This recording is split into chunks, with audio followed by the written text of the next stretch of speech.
Alright, so here's a key for number 3. I asked you guys to graph.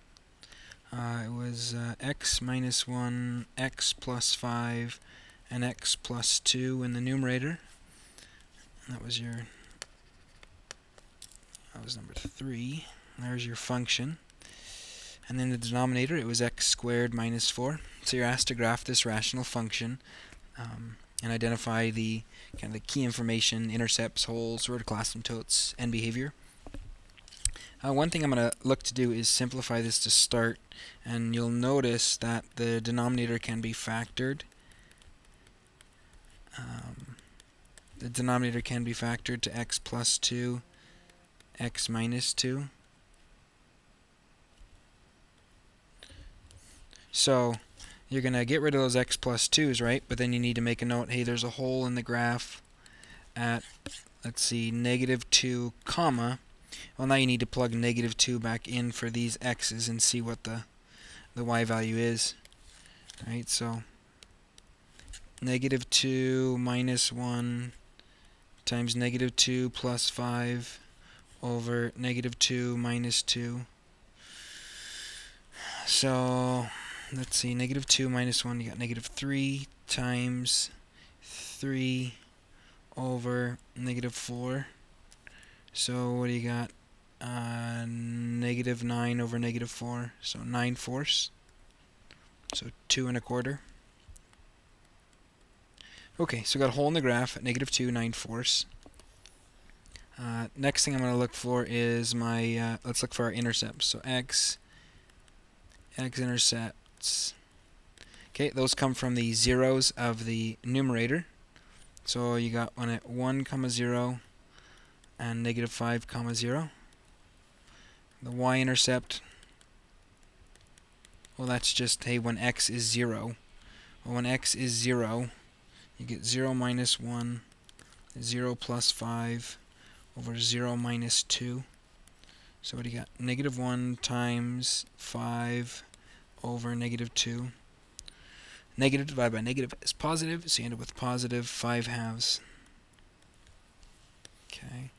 Now we need vertical asymptotes. And this just has one vertical asymptote. It's the zeros of the denominator, post cancellation. So that'll be at x equals 2. Because of that, x minus 2. And then we need end behavior. Okay, end behavior. So I'm going to look at the, I need to put the numerator in standard form. So that would be x squared minus, let's see, actually that'll be a plus 4x minus 5. And I'm trying to divide the denominator into it, which is x minus 2. And the end behavior is going to be y equals the quotient. So when we divide this, that'll be x squared minus 2x.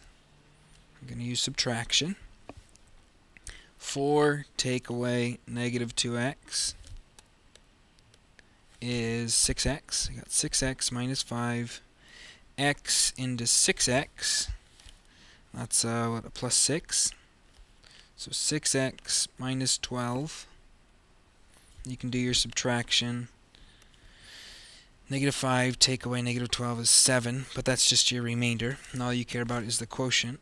So x plus 6 is your end behavior.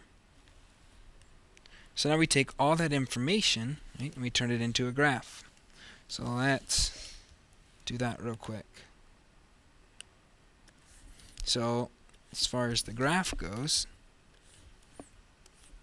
let's see, I got my x-intercepts are at 1 and negative 5. So I got a point at 1, point at negative 5. Y-intercept is at 0, 5/2. I think we got that right. So 0, 2.5. 1, 2, 3, so 0, 2.5. Okay, I got a hole at negative 2, 9/4.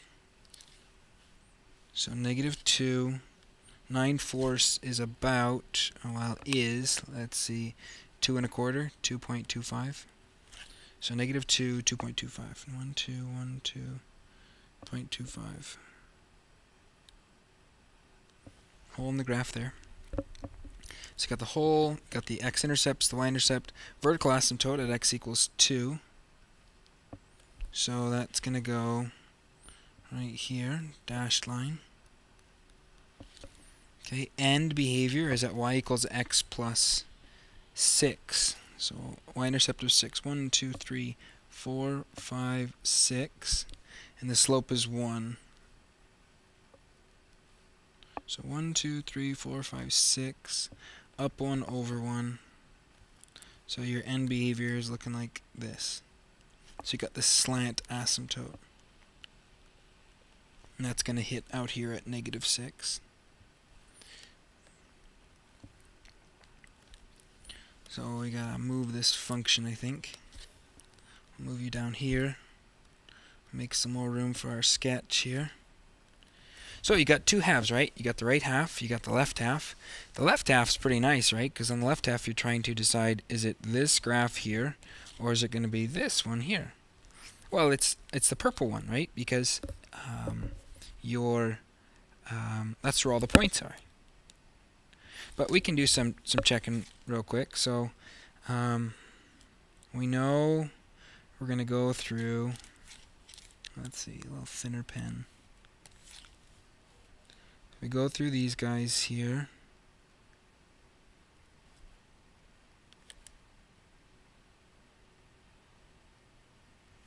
So it's gotta go, it's never going to cross that vertical asymptote. Just gets infinitely close. Now this one here, you know, how do we know that it doesn't cross that and then just hug it from that side? Well, I'm not going to make you be that fussy on that slant asymptote. I told you I'd do it with the horizontals though. So we're going to just keep it below this slant asymptote, and it's just going to hug it all the way down this way. Now the right side of the graph, you kind of have two options, right? Is it this guy up here in red, or is it this guy here in green? Well, it can't be the green one because you don't have any x-intercepts. You'd be forming an x-intercept there. So it's got to be the red one. So our final answer